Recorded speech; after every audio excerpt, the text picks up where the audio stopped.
Good afternoon and greetings, colleagues. Wishing all continues to be well with each and every one of you.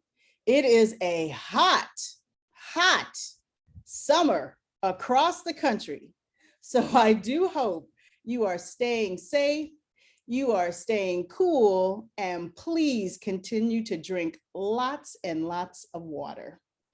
My name is Denise Saunders Thompson, President and CEO of the International Association of Blacks in Dance, and my pronouns are she, her, hers. I am a Black woman wearing a white shirt with gold earrings, and I am in the office with a blurred background behind me. Currently, I reside in Silver Spring, Maryland, and sit on the lands of the Piscataway and Anacostia peoples. Every community owes its existence and vitality to generations from around the world who contributed their hopes, their dreams, and energy to making the history that led to this very moment. Some were brought here against their will. Some were drawn to leave their distant homes in hope of a better life. And some have lived on this land for more generations than can be counted. Truth and acknowledgement are critical to building mutual respect and connection across all barriers of heritage and difference. We begin this effort to acknowledge that what has been buried by honoring the truth. We are all residing on ancestral lands, and we pay respects to the elders and people of this land, past, present, and future. Please take a moment to consider the many legacies of violence, displacement, migration, and settlement that bring us here together today. And please join us in uncovering such truths at all and any public events. IABD is honored today to partner with the National Endowment for the Arts and Dance USA to host a webinar for the American Rescue Plan grant. We are so excited about this new direction of inclusivity. Let me say that again. We are so excited about this new direction of inclusivity from the National Endowment for the Arts to offer arts organizations from across the country the opportunity to apply for our grant, whether they have or whether not having previous award history with the NEA. This is historic. This is a critical need that is being met by the national agency that supports what we do. We look for this continued practice and this continued process of learning for years and years to come. I am so very excited to now introduce to you Rod Joy, NEA Chief of Staff. Hello, everybody. My name is Rod Joy. My pronouns are he, him, his. I serve as Chief of Staff at the National Endowment for the Arts, and I'm so very pleased to help welcome you to today's forum on the NEA's American Rescue Plan funds. I'd like to start by thanking Denise Saunders Thompson and everyone at the International Association of Blacks in Dance for hosting today's session and for all that you do to preserve and promote dance by people of African ancestry or origin. So, we know that in order to put an end to the pandemic, we must get creative workers back to work. And before the pandemic hit, the arts and cultural sector was approaching a $1 trillion industry that directly employed 5.2 million people and indirectly supported millions more. Chances are, if you're zooming into today's session, you know firsthand that few sectors of our economy, if any, have been hit harder by COVID-19 than the arts. Cultural organizations were among the first businesses to shut down at the start of the pandemic, and they'll be among the last to truly fully reopen. In the third quarter of 2020, while the national unemployment rate was 8.5%, musicians experienced an unemployment rate of 27.1%, actors 52.3%, and as you know, dancers and choreographers 54.6%. On March 11th, President Biden signed into law the American Rescue Plan Act of 2021, the second largest stimulus package in legislative history. We're grateful to the President and to Congress that this relief package included resources to help arts organizations and arts workers hard hit by COVID-19. This includes $135 million for the National Endowment for the Arts. Next slide, please. So today we're going to do a deep dive on the NEA's American Rescue Plan program, or ARP for short. You'll see ARP reference a lot in the slides ahead, but there are two overarching goals for our rescue plan funds. First and foremost, we want to provide relief and recovery for arts organizations all across the country. Our hope is to preserve jobs and help arts organizations rehire and reopen. And as Denise mentioned, another overarching goal is to expand access to funds for communities that have been historically underserved by government. On April 29th, you can see on the left-hand side of this particular slide, the Arts Endowment announced the rollout of 40% of our ARP funds to state and regional arts agencies so they could begin the process of providing support for arts organizations in their jurisdictions. And on June 23rd, we were pleased to announce two new rescue plan programs, one for local arts agencies to re-grant in their communities, and another program that we're going to do a deep dive on today, which is direct support for nonprofit arts and cultural organizations all across the country. Next slide, please. Over the last few months, we've been doing a lot of listening. We've been meeting with and listening to arts administrators, artists, leaders from service organizations, arts agencies, and creators of all kinds. And when we sat down with folks, including a meeting that we had with a cultural advocacy group where I had a chance to hear from Denise, we asked people to give us feedback on the NEA's last relief package, the CARES Act of 2020, and to tell us what worked and what could be improved. And a pretty consistent theme that we heard from leaders all across the country was a call to embed fairness and equity in not just the program structure, but in each phase of the funding cycle.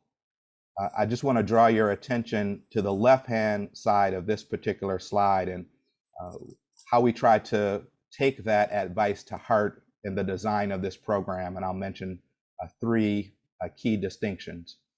And these are things that are not only unique in terms of how the agency does business and the last relief package with the CARES Act of 2020, but it's also a departure from the American Recovery and Reinvestment Act of 2009. So there are three things I'll point out. The first is wider eligibility. And so we want to open the doors of opportunity to NEA funding to cultural organizations, whether they've never received support from the NEA in the past, or perhaps have never received federal funding in the past, which is a really unique distinction with the program we're rolling out. The second is greater flexibility. We know that we want to provide flexible funding to organizations to cover general operating support. There is no matching funds requirement for the program. And a third area of focus for us is on locals and local arts agencies, recognizing that local arts agencies play a unique role in the cultural ecosystem in America. We're investing in them to help ensure an across-the-board, bottom-up approach to recovery. We are working really hard to embed equity in each and every phase of the program. You'll hear more about that today. That includes ensuring a diverse group of readers and panelists who will evaluate proposals, and ensuring that we're building relationships of trust. And as Denise mentioned, the importance of mutual respect and connection. That's something that we're really mindful about, not just for our ARP program, but beyond. Um, Now that our guidelines are posted and are available, we are focused on getting dollars out the door to nonprofit theaters, museums, dance companies, symphonies, and other cultural organizations across the country. We look forward to deepening our relationship with the International Association of Blacks in Dance. As you may know, the Arts Endowment has an incredibly accessible and knowledgeable team of experts, including two that are joining us today to walk you through the program and answer any questions you might have. And that includes Sarah Nash and Kate Folsom. And at this point, I'm really pleased to turn it over to my colleague, Sarah Nash. Thank you all for being here. Hi, thank you, Ra, and thank you also, Denise, and the whole team at IABD for partnering with us today. We really, really appreciate it. You all are always such great partners, and we love being able to work with you all and support your work too. All right, so I'm gonna try to advance. Here we go. All right. Well, first off, I just want Kate and myself to do quick introductions so you kind of know a little bit more about us. So I'm Sarah Nash. I use she and her pronouns. I am zooming in from the lands of the Piscataway and the Pamunkey and the Powhatan, and then a Cutchtunk and a Custon, also called Washington, D.C. I am a light-skinned white woman. I've got red hair and blue eyes. I'm wearing a gray kind of flecked top, and I am in my home, but the background is blurred behind me. And Kate, if you want to go ahead and introduce yourself as well. Sure, thanks. Hi, everyone. This is Kate Folsom speaking. I use she, her pronouns. I am tuning in from the same lands as Sarah. I am a white woman with long dark hair with a little purple and blue in it, with a black dress on and gold circles as jewelry and a blurred background. That is my home. Great. Thanks, Kate. All right, so really, our goal for today is to try to demystify the National Endowment for the Arts, the application process, and specifically really focusing on the American Rescue Plan. We hope that you will leave this webinar, knowing that we are a funding resource, that we are approachable, and that you can contact us. And we have a lot of resources for this program and for all of our other funding programs that we want you to know about. We're going to provide just a very brief overview of the NEA. We'll mention very briefly our main grant programs that exist every year. And again, the majority of what we talk about today will be focused on the American Rescue Plan relief opportunity. We'll definitely have plenty of time for questions at the end. And if Kate and I, aren't able to answer them, then we will take them back and we'll point you either to resources that can answer them or other folks at the agency who can get you that answer. And I do want to point out that we have a lot of resources on our website for American Rescue Plan specifically, and that includes having guidelines available in Spanish. We've got all kinds of different webinars and sort of recorded videos. Some of them are also going to be done in Spanish and Chinese with ASL.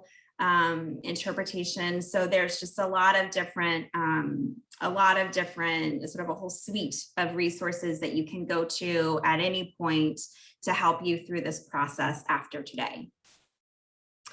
And before we get started, I wanted to do a quick poll for everyone just so we can get a read on who's coming to us today. So Omar, if we're able to go ahead and share the poll with everybody, just again, to give us a sense of where folks are. So we'll give everyone a moment to do that.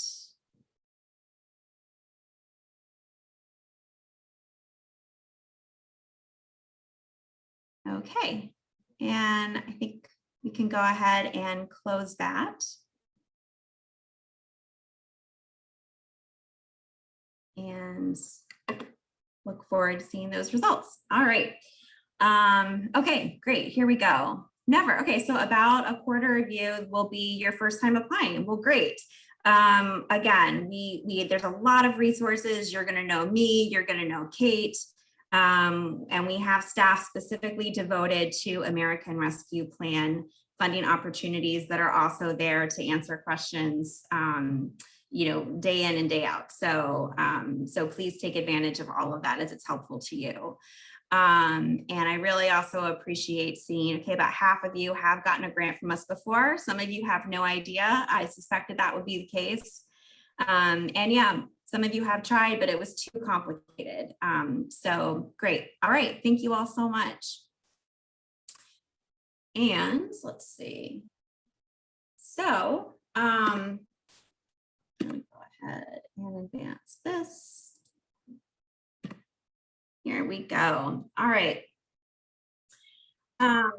So in addition to our regular grant programs, which again, we're going to touch on pretty briefly, the National Endowment for the Arts is going to distribute $135 million, as Ra mentioned, from the American Rescue Plan.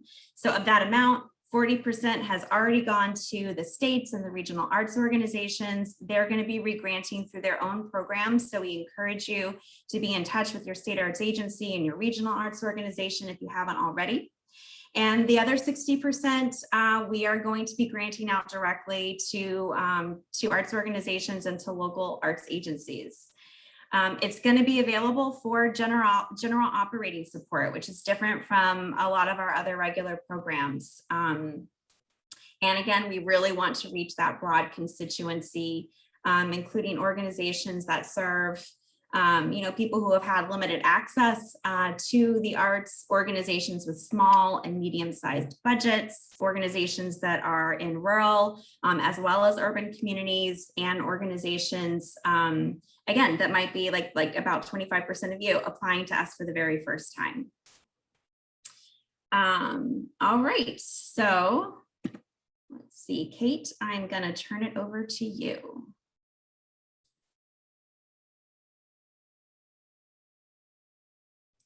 Thank you. Sorry, managing so many screens. All right. So there are certain requirements that you must meet in order to be eligible to apply for an NEA grant.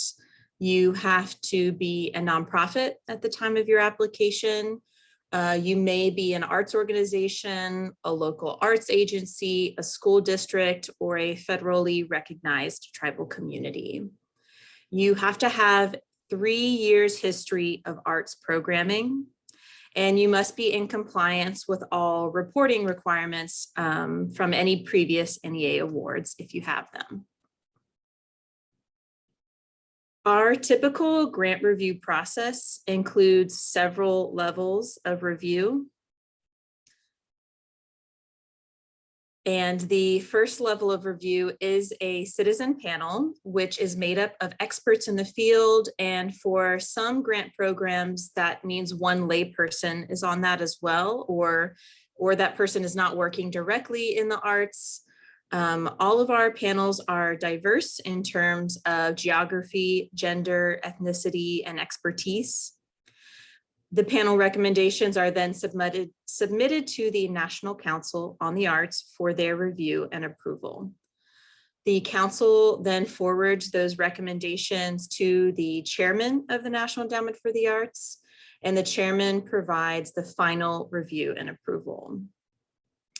And another comment on our process, panel feedback is something that's always available to applicants for our Grants for Arts project opportunity. So if you apply and are not recommended for a grant or are, we encourage you to reach out to us as staff to request that panel feedback.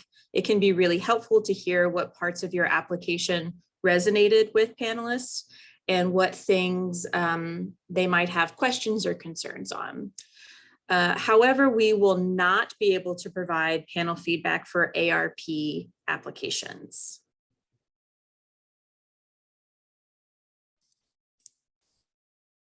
All right, thanks, Kate. So as I mentioned, this is just a map kind of visually showing the different regional arts organizations as they relate to the different states. Again, we work through partnership agreements with all of the state art agencies and the 6 regional arts organizations. 40% of our funding automatically goes to that cohort through partnership agreements. And again, this really just allows us to broaden our support and make our funding available to even more communities than if we were doing it alone. It really takes all of us. So, all right, next slide. Okay, so I'm really just going to touch on these briefly, but here, these 3 programs are really our primary funding programs that we have. So Challenge America, Grants for Arts Projects, and Our Town. Again, we're not really going to go into detail about these programs today because we just want to focus on ARP and not get too much information overload for you all. But we definitely encourage you to, if you're not familiar with these programs, go to arts.gov and you can look up information and all the applicant resources about them and get in touch. You can also have a conversation with me or with Kate to find out more about Grants for Arts projects specifically, and we can point you in the right direction if you need to talk to somebody about Challenge America or Our Town. Okay, so now we're going to get into ARP. So for the grants to organizations that are applying to ARP, you can request and you'll need to designate whether you are requesting a grant amount of either $50,000, $100,000 or $150,000. So those are kind of the 3 options that you can select. And the applications will be reviewed and considered for recommendation only at one of these requested amounts. There is no cost share or matching fund requirement for this. The applications will be reviewed based on the congressionally mandated criteria of artistic excellence and artistic merit of the proposal, which for ARP includes significance to the mission and the core work of your organization, the ability to carry out an award as shown by alignment of the budget and other resources with the goals and requirements of this funding opportunity.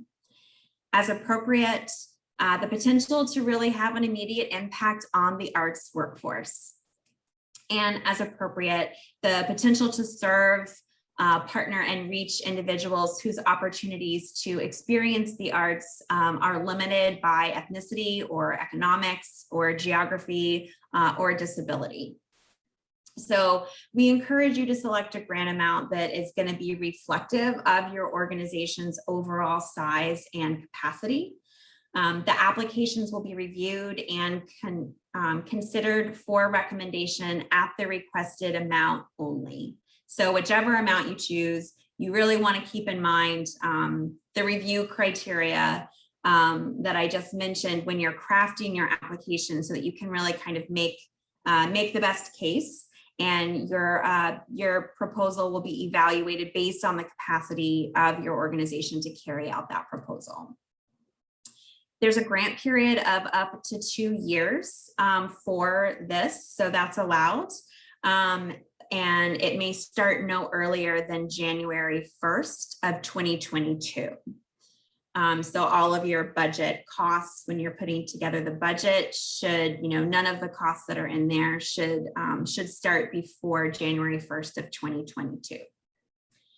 And I don't think that this applies probably to many of you on this, but if you are designated as a local arts agency and you're interested in applying through that part of the ARP program, make sure you review the grants to local arts agencies for sub-granting guidelines, because there are some different timelines and award amounts and structures compared to what we're really spending our time talking about here, which is grants to organizations through ARP.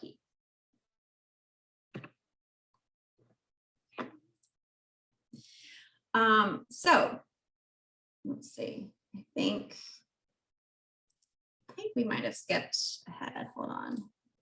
Yep, we did. I'm lost in my screen share. Hold on. We'll get back to where we are. Okay, that's what we're supposed to be seeing. So the rescue plan funds are intended to support day-to-day business expenses and your operating costs, not a specific program or a project. So for those of you who are used to coming into us through our other programs, this is not for a specific project. This is for general operating expenses. So again, read the guidelines carefully for all of the details on what the cost can support. But just to give you a little sort of overview, support is really limited to all of or any of the following. So that would be salary support, right? Jobs, paying people. This can be full or partial positions. It can include only one staff position or multiple staff positions. And it can be used to support jobs that already exist, new jobs that you need to create now based on where your organization is and what you need to fulfill your mission, as well as to restore jobs that might have been cut back or furloughed or put on hold. So it can cover any of those kinds of positions. It can also cover fees and stipends for artists or for contractual personnel to support the services that they provide for specific activities as part of your organization's operations.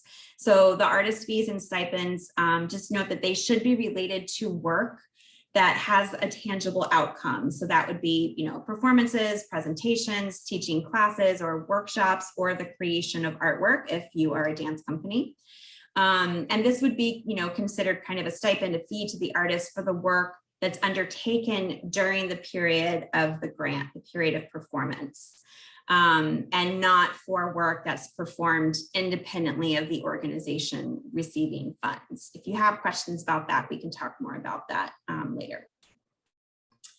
It can also cover facilities costs. So that would be your mortgage, principals, rent, and utilities. Any costs that are associated with health and safety supplies for your staff, keeping your staff safe, keeping all of your workers safe, as well as visitors and audiences. And it can also cover your marketing and promotion costs.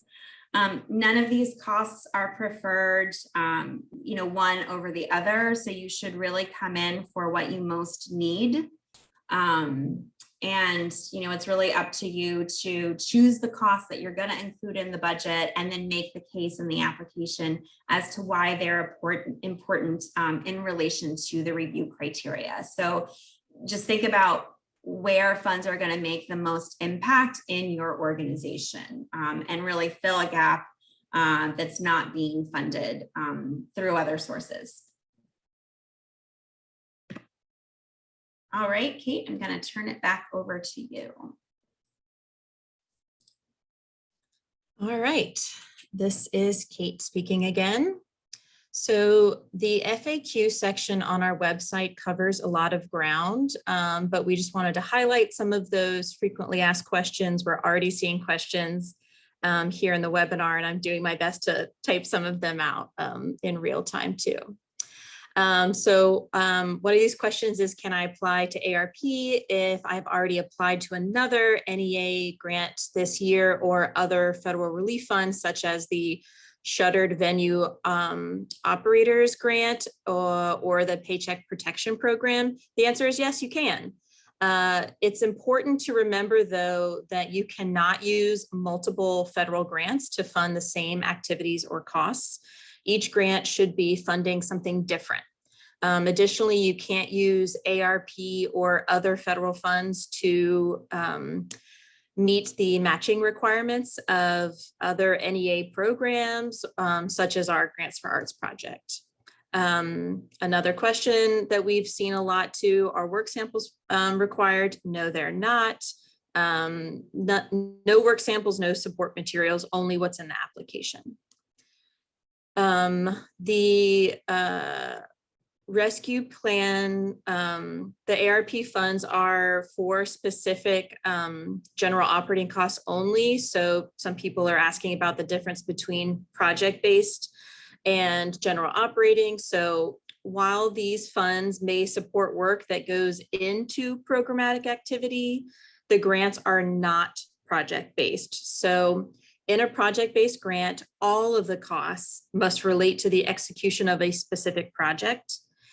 And in this general operating grant, eligible costs are not tied to a specific project. For example, you may include staff salaries for your curatorial team, as well as artist fees and stipends for teaching artists that are in your education department, even if these people won't be working together or on the same activities. Similarly, fees and stipends for artists and contract personnel must support the services that they normally provide for specific activities as part of organizational operations. Some more FAQs on the next slide. Another question, our organization has never applied to the NEA. Can we apply for this? That was emphasized at the top of this meeting. Yes, we are welcoming new folks coming in for this funding opportunity. We want to allow greater access to federal funding to reach a broad constituency, and eligible applicants are not limited to being previous NEA grantees. You just need to meet the eligibility requirements that we have. Another question we're seeing that the guidelines describe allowable costs for each program is one preferable over another? The answer is no. Our guidelines describe allowable cost as being limited to any or all of the following.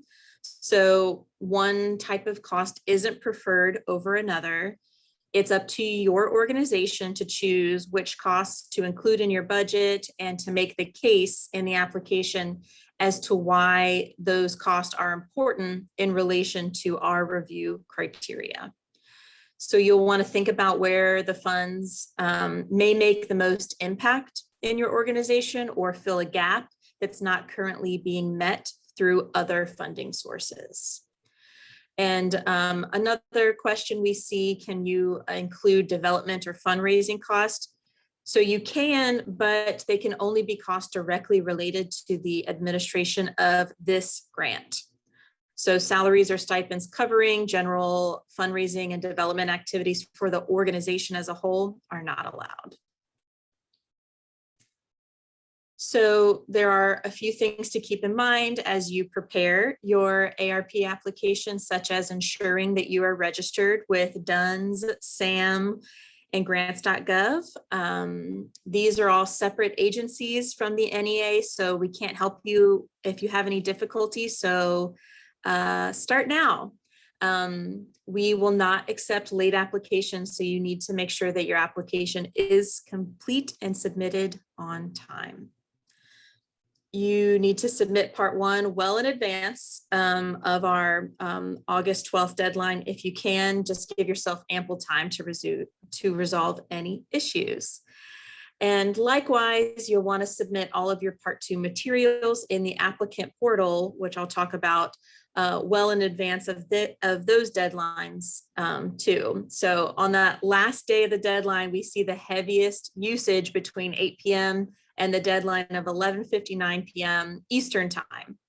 So on the day of the deadline, avoid using the system in that time frame if you can. Every year we have applicants that wait until the last minute and unfortunately do run out of time.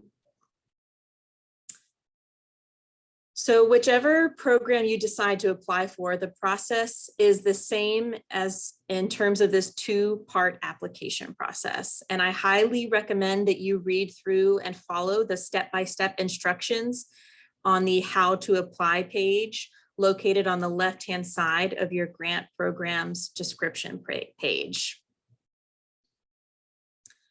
And on this slide, you'll see the two-part process is the same for the local arts agencies and the arts organizations who are applying to ARP, but the deadlines and the Part 1 form are different. You most likely fit into the blue and purple categories you see in front of you, which are for the arts organizations, and you'll want to submit your SF 424, that Part 1, by August 12th, and that's the same for everybody. Now, if the name of your organization starts with the letter A through L, then you're going to submit Part 2 during August 19th through the 25th. If your organization's name starts with the letters M through Z, you'll apply between August 27th and September 2nd. If your name starts with the or another article, you'll just go by the first word after that in your name. Again, if you follow the guidance on the aforementioned how to apply page, it will take you through all the steps, all the right forms, and all the deadlines. As I mentioned earlier, Part 1 is where you're going to work with a couple of federal government systems, the System for Award Management, SAM, and grants.gov. You will need up-to-date registrations and the correct permissions through these systems to apply for funding. Once you have current accounts in both systems, the actual form you submit for Part 1 is the SF 424 form, which I mentioned earlier and is due on August 12th. This form provides basic information about your organization, and it will not take too long to fill out. You aren't required to submit anything specific about the project or the general operating you're seeking. You're just thinking of this as the step as to submit your intent to apply. It's just a way to express your interest in submitting the full application. Which brings me to Part 2. Part 2 is our actual Arts Endowment grant application. You'll see the login page on the left side of the screen and an example of what it looks like inside the application on the right side of your screen. It's where you're going to submit the bulk of your application and all of the specifics about your request. You'll put together your narrative, the budget, and organizational information. The grant application form is submitted through our online platform that we call the applicant portal. The instructions for Part 2 are already available. And if you saw, I did answer a question and answer in the webinar that has a link directly to that. You can find that in that how to apply page as well. So this Part 2 instructions means that you can start to prepare your application materials ahead of time in the applicant for when the applicant portal opens for your organization. These Part 2 instructions can be found on the How to Apply webpage.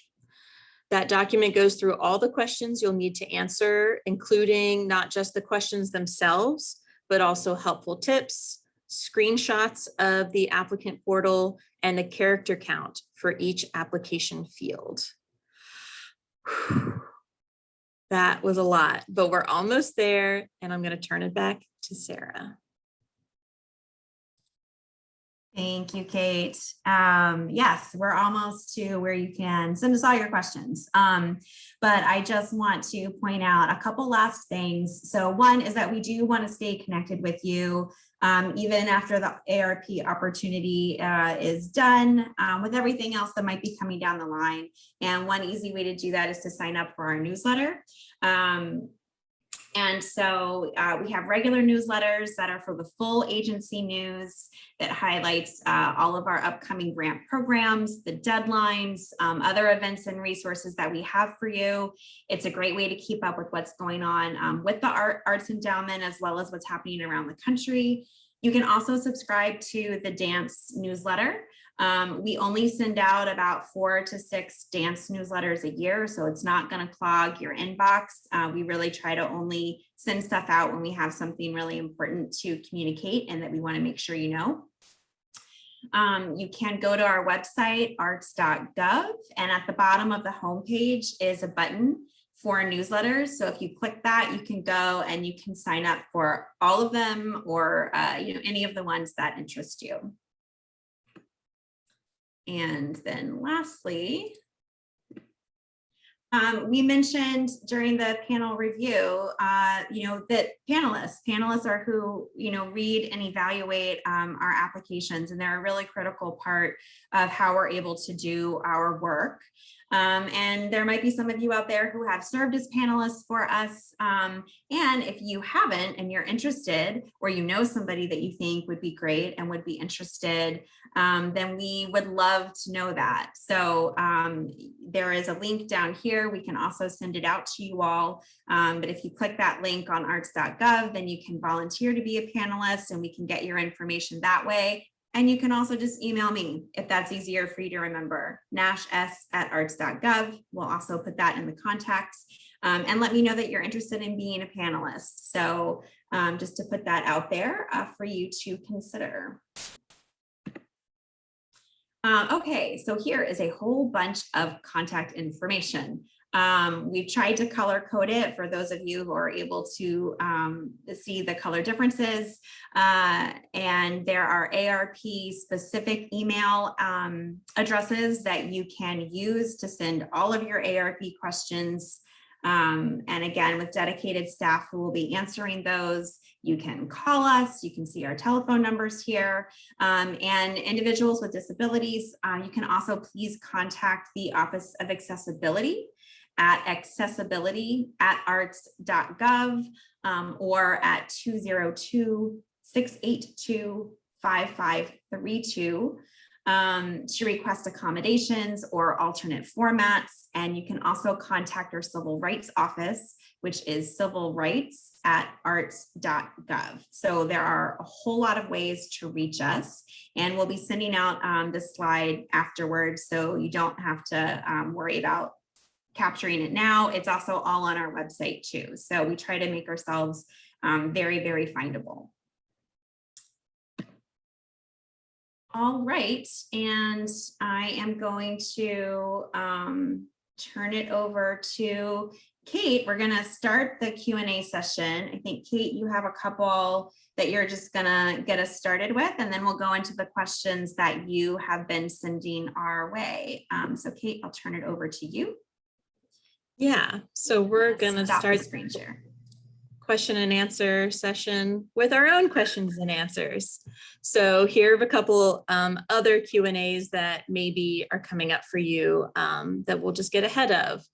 The question could be, does my project have to be outside the scope of my regular programming? The answer is no. A project can be a part of your applicant's, an applicant's regular season or activity. For example, if a theater company's educational activities that occur year-round could constitute an acceptable project. Other projects might be a workshop production of a work in progress, or things sponsored by a community design center. What's important is the specificity of the activities involved. Also, there are no overlapping with projects that are already receiving federal funds. Another question. My organization doesn't have its own 501c3, but do you fund fiscal sponsors? Answer, no. We are not permitted to fund fiscal sponsors through grants through us. Question, if we apply for grants for arts, projects in July, can we also apply to the American Rescue Plan general operating support? Answer, yes. The ARP funding is in addition to any regular grant funds that you might apply for. You just need to be sure that you don't have any overlapping costs in your budget. Question, if I apply to my state arts agency for their American Rescue Plan funds, can I also apply to the NEA directly? The answer is you're going to want to check with your state. Each state is handling their American Rescue Plan funds slightly differently. So the NEA doesn't restrict you for applying only for state or NEA funding. However, your state might have restrictions, so check with them. And that's all of the extra questions we had to get ahead of, and now we'll open it up to you all. Yeah, and I see that there are a number of questions in the Q&A. I wasn't sure if I can read those aloud and we can answer them, or if someone from IABD. We've got you, Sarah. Oh, great, awesome. So the first question, we'll just kind of go in order. Thank you for having the webinar. Will this presentation be emailed to attendees? Yes, we can email the slides to you all. All right, the second question is regarding grant amount. Should we look at pre-COVID budgets or current budget? Any advice on that would be great. I think you want to look at the period. The grant period begins in January of 2022. So you really want to look ahead to what you anticipate your budget is going to be during that period of time. And that's how you want to write the grant and put together the budget for that. So I would not, you really want to work with the information and the organization as it stands now and where you're trying to get it potentially through applying for these relief funds. Kate, did you want to add anything to that? Yeah, I think you're looking at realistic numbers, not and what feels possible within the grant period for which you're applying. Okay. In regards to artist fees, would residency fees not be eligible costs since they may not result in a public performance or outcome? So whether or not there's a public performance or outcome, that doesn't matter because this is not for project support. This is general operating support. So if you are paying artists as part of your application, those need to be for fees that they would normally get as part of the operation of your organization and not for a particular activity. Yeah, so if it helps to think, if you are a residency center and the core of your work or one of the core, activities of what your organization does is to produce and run and host artist residencies, then any artist fees that were part of your day-to-day business of doing those residencies could be included in the budget.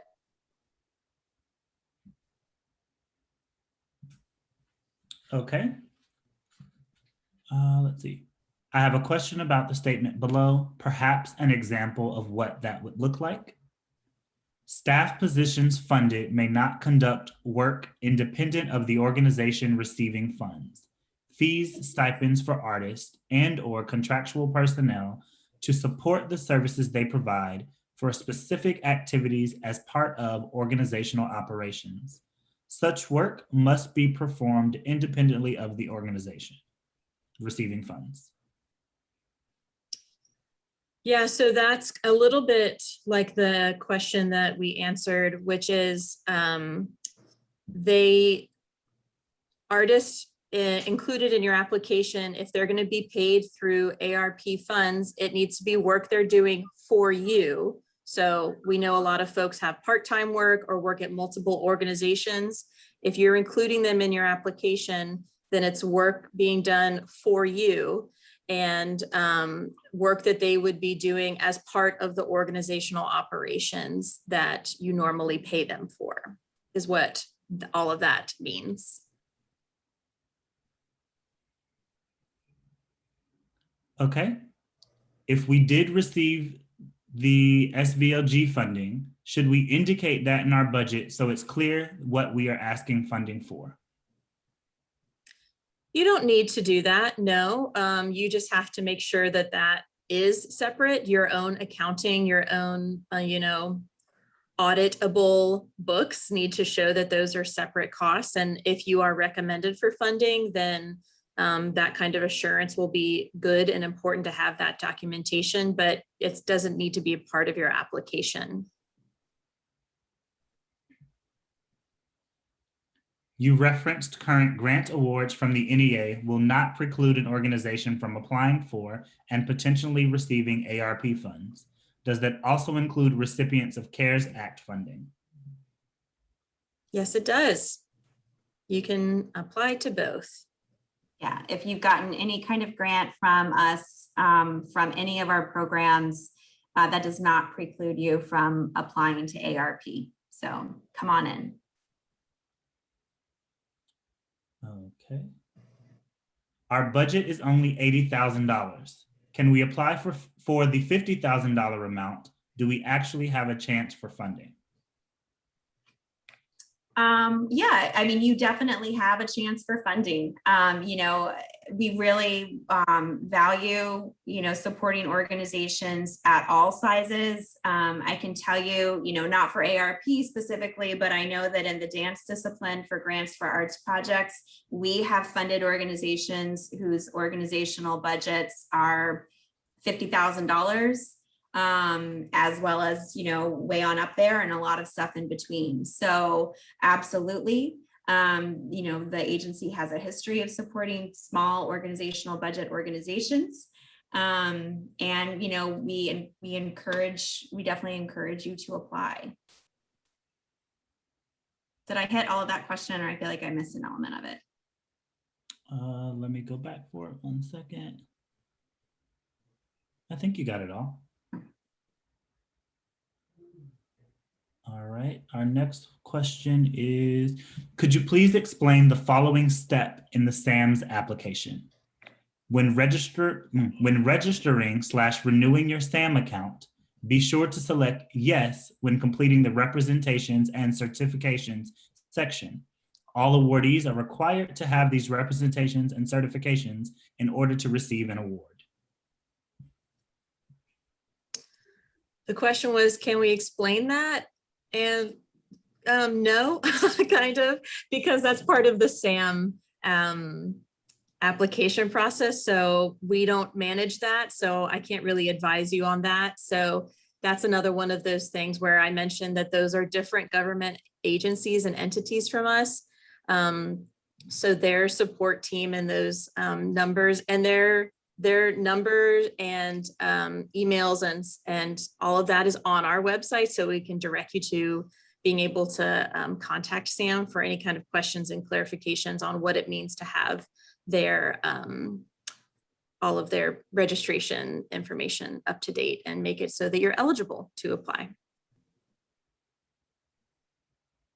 Okay, our next question is, may we rewatch this webinar?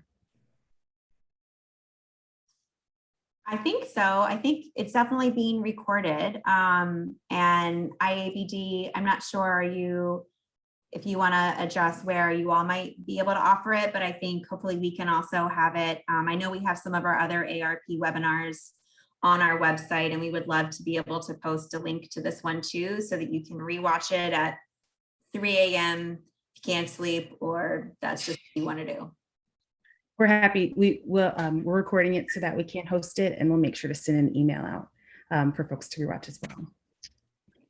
Should the 2022 budget include ARP funds being sought? I saw that question and I'm afraid I don't know what that means. I think if this person could resubmit a more specific question, but maybe it has to do with the period of performance or the grant period. So everything in your budget should be from January 1, 2022 and forward, since that is what's part of the allowable time frame. But otherwise, I think a little more clarification on what your question is would be helpful. The next question, I thought the fees had to be for a tangible outcome. They do. I think that's maybe relating to the question about would a residency be considered that, but I think, you know, a residency, if that is the regular, you know, activity of your organization, then that residency, if you are producing it, would be considered a tangible outcome. So I think maybe it's clarifying that tangible outcome doesn't only mean a performance or a totally public activity. It has to be a tangible outcome and not just, yeah. So hopefully that answers that question. If not, let us know. How detailed should the project description be on the short form in part 1? i.e., do we need to state which staff positions, et cetera, the grant will cover, or do we save that for part 2? You save that for part 2. So that how to apply page that I referenced earlier, I literally mean it when I say it will do step-by-step instructions, including what we want for each of the fields in that part 1 form. And for those 2 fields, the project title and project description, you're just going to put NA, not applicable, because all of that actual detail information will come in part 2 when you submit to the applicant portal. And IABD, I wonder if we can go through the already answered ones that I answered in writing for the benefit of those listening to the webinar too. Sure. One of the questions was, I'm hearing that diversity will be centralized in this process. Wonderful. But I'm wondering if it's important for applying nonprofits to address their approach to diversity and access. I don't see space to do this in the application and was hoping you could provide some guidance. And I'll start with my written response, and Sarah, if you want to add on to it. There is not a specific question about this in the application for ARP, but it's something that you can include in the background of your organization or any kind of contextual information you want to offer in terms of your organization's value. If your mission statement has it, just when you talk about your organization, you can talk about those kinds of things and how they are infused in your organization, what you do, staffing. It's kind of up to you as to how you want to incorporate that kind of information. Sarah, do you have anything to add? Not really. I think that's it. You know, essentially that can be answered in every part of the application in a way. So you really, I think, just want to give the panel, you really want to situate them with what your organization is, what the mission of the organization is, how it relates to the community or the communities that you are serving, that you are part of, who is part of your organization, all of that together. If you apply for $100,000, is there partial funding potentially awarded, or is it all or nothing? It is, oh, Kate, did you want to go? That's okay. Yeah, these are the ones that I answered in there, but you're happy to, I'm happy to have you. But yeah, they will not be partially funded. If you're recommended for funding, you're going to receive the amount that you requested in the application. Yeah.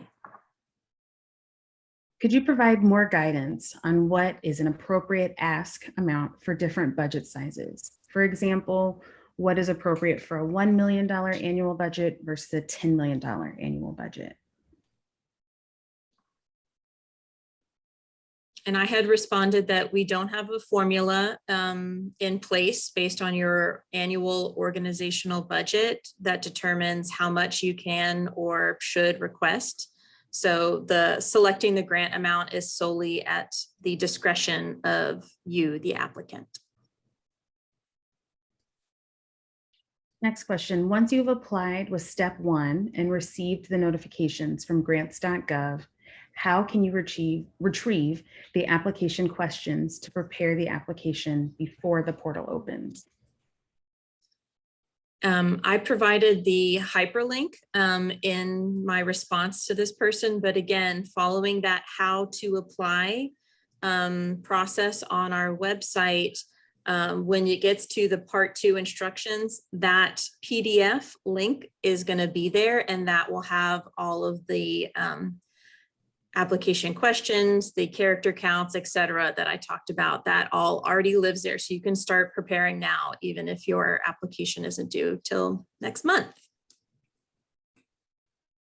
I believe this next question is in regards to the overlapping federal funding. It says, for instance, if you received a SVOG grant or PPP, can you apply for this NEA opportunity? The answer is yes, that you can apply to these other opportunities. Just be sure that there are no overlapping costs between all of your federal grant applications. Are part 2 deadlines based on legal name or DBA name? Legal name. And I think that might be it from the typed questions. Great.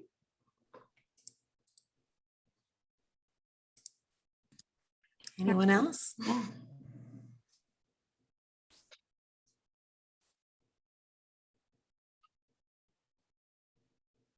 This is by no means your only opportunity, but we are here and happy to answer or to clarify or respond to anything.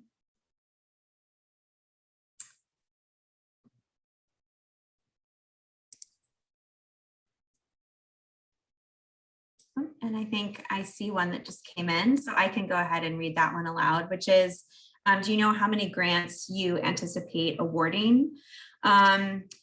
We don't have a total set number. I think approximately 800, but we don't have, an exact amount, and we don't have an exact amount of we'll give X number of the $50,000 grants and X number of the $100,000 grants, etc. So, yeah, but I think as best as we can estimate right now, we're guessing approximately 800-ish.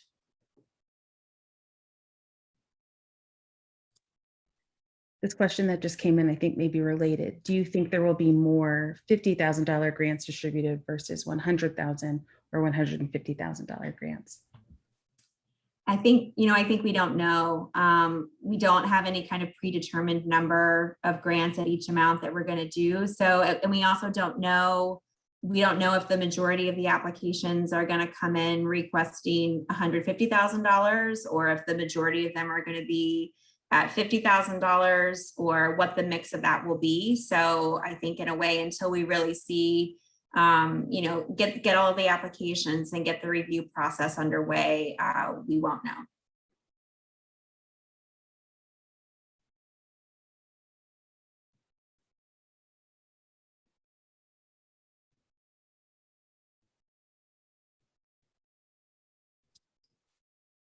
One more. Is there any indication that there will be additional rounds of ARP grants or something similar? Not that I'm aware of at the moment. And that would really be something to follow, I think, with Congress and what additional bills they might be working on, that might include relief packages. And that's actually something that I think, IABD, as your service or one of your service organizations in the field, they are always up on kind of what's happening. And so they're a great resource to go to as well on what might be in the works and what kind of advocacy they and other service organizations might be involved in. Question, do you have a sense of the number of applications that will be submitted to give us to give us a frame of reference for the competition? I'm not sure that we totally do. I mean, I think that especially since we have very intentionally opened it up, to a much wider eligibility pool of people who've never applied to us before, we are expecting and hoping that we will have, a lot of applications, but we don't exactly know how many. It probably, I guess, based on, even just CARES, although this has wider eligibility. We certainly got several thousand for CARES. So I would guess it would be something along those lines. And I guess we'll know on August 12th. Is this grant's mission or preference to fund traditionally underserved companies or populations? That's one of the goals of the grant. I would not say it's a preference, but it is definitely a goal to make sure that that our funding for this program does reach, organizations and communities, who haven't applied to us before, who are in rural parts of the country, who are really working with and in communities that might have had, less opportunity to experience and participate in the arts. So.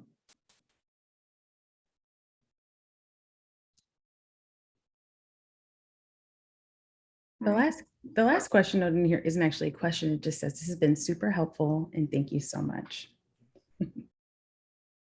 Great. Well, we are glad to hear that. We hope that it has been. Obviously, that was what we wanted to get through today. So, A few more coming in. If we have a long history of NEA funding, do you think we are less competitive? No. Do you have any recommendations about what the minimum amount of an organization's operating budget should be to be eligible to apply? For instance, if your budget is below $50,000, is it worth applying? I'll answer it, and then Kate, if you have thoughts that you want to add too. I think if your operating budget is below 50,000, I think that if you can, make the case and demonstrate in the application that you have the capacity, to carry out a $50,000 grant award, then you should absolutely apply. It's always up to you. I mean, it is an investment of time and resources to apply to any grant application. We know that.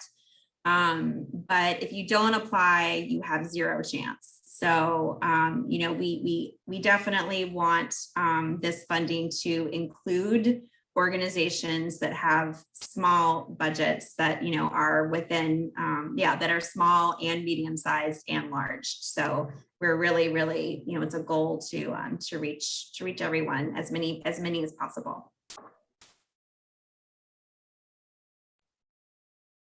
I don't have anything to add to your response. Okay. Sarah, this is Denise Saunders Thompson. Thank you so much for these answers. I have a follow-up question to the question that was just asked. As you know, we have been working with dance companies from around the country and have learned, and as most of us know, we provide services that are typically not accounted for, in kind. Is there a chance that there could be a consideration? Say I'm an artistic director, but I'm only paying myself at 25% of what I should be paying myself, that the other 75% of my salary could be in kind and noted as such to help me establish my budget? That's a learning that we've, are very well aware of, and is a circumstance, I think, within our field that many of us call on those who want to volunteer or who provide services, but not at full value or full cost, come across often. Yes, thank you for that, Denise. I really appreciate that comment and question. And absolutely, we know that that is how a lot of arts organizations and organizations around the country are making all of their work happen by what they have available and by being able to rely on really core, volunteers to get that work done. Kate, I think the budget does allow to account for in-kind. I don't have the budget form open right in front of me, but I think that it does include a way to account for those in-kind services. And I think also within the application narrative itself, I think that you can also address some of that when you're really making the case for how this grant is going to support your core operational activities, how COVID may have impacted that, and where the organization's operations really need to be in order to fulfill your mission. And that may very well be a part of the story that you're telling. There's not necessarily a specific place in in the ARP application for in-kind, no, because there are not matching, there is not a match. So there is no income part of the application, which is different from our normal Grants for Arts project, which does have expenses and income as part of the budget. So you would show that normally somebody's time and salary as an expense, and then you'd show that as income. And in that case, it would be in kind if they're doing some volunteering of that time of their expertise. So that's not the case in the ARP budget. So I think you would just have to really clarify what that would mean, or if you're putting in somebody's salary or a fee for a person, that you're going ahead and making the judgment call on what that value is, whether or not they are doing some volunteering for that value or they are being paid cash for that value of their time. You would just put that in the budget as the expense of whatever you have deemed appropriate for their payment. Since there's no way to show that that's in kind in an income sense. Yeah, and if say you have only been able to pay, a staff person $10,000 when you know that the work and the labor that they are doing and the value of that is $50,000 or $75,000, then I think in your budget request to us, you would want to value that job at the $50,000 or the $75,000, or what that wage really should be to reflect the value and the reality of that work. Agreed.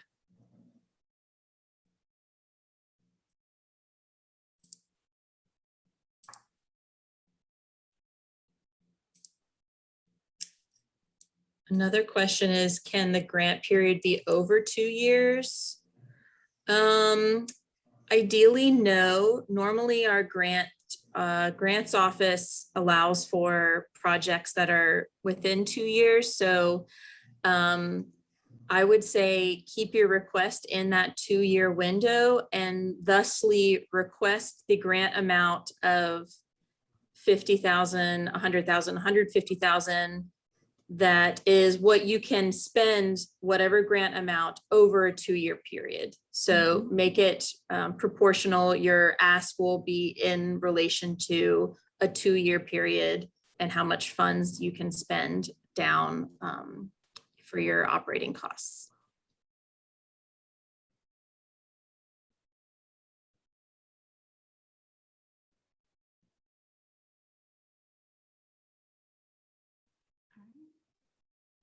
I'm not seeing any other questions.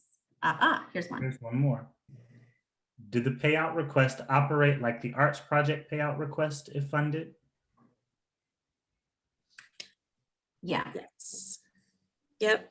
And for those of you who aren't familiar with our normal payout, you do request the funds, and those can be in a variety of ways. You can request it on a monthly basis. You can request it in 2 lump sums or however you need to, and it can be in reimbursement form. So if you've already spent that money, requesting reimbursement for it, or you can do an advance if it's within 30 days of the date that you request payment, in case you are just about to incur those costs. So it does work in those two directions, but you do have to request your funds once you are awarded the grant.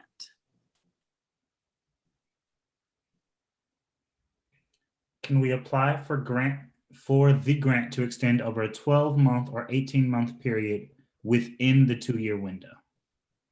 Yes. You could also apply for a 6-month grant period. So just because you have up to 2 years, doesn't mean that you have to request it over, the full 2 years. It just has to be within that.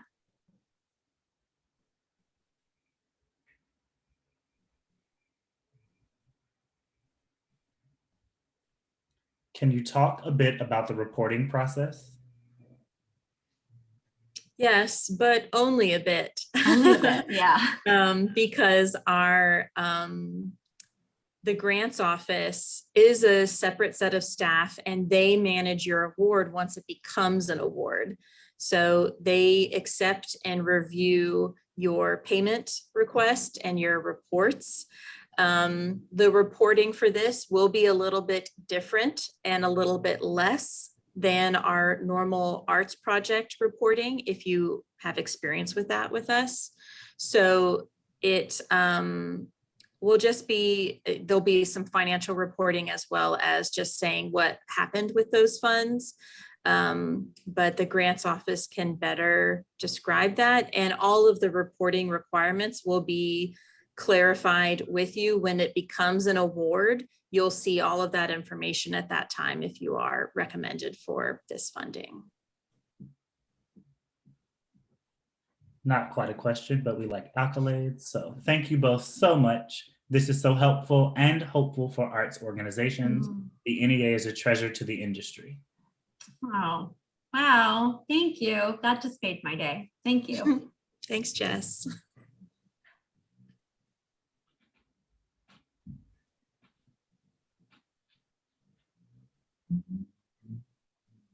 All right. Well, it looks like those are all of our questions. All right. Well, thank you. A big, big, huge thank you to Denise and Adriana and Omar and the whole team. Yeah, thank you so much for making this time available and hosting us. And thanks to all of you for your time, and to our incredible ASL interpreters also. Thank you, Amber and Candace. Much appreciated.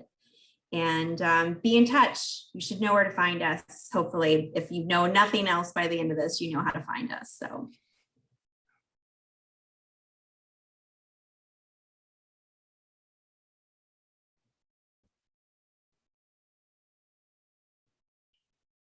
All right. Well, on behalf of IABD, thank you everyone for joining us.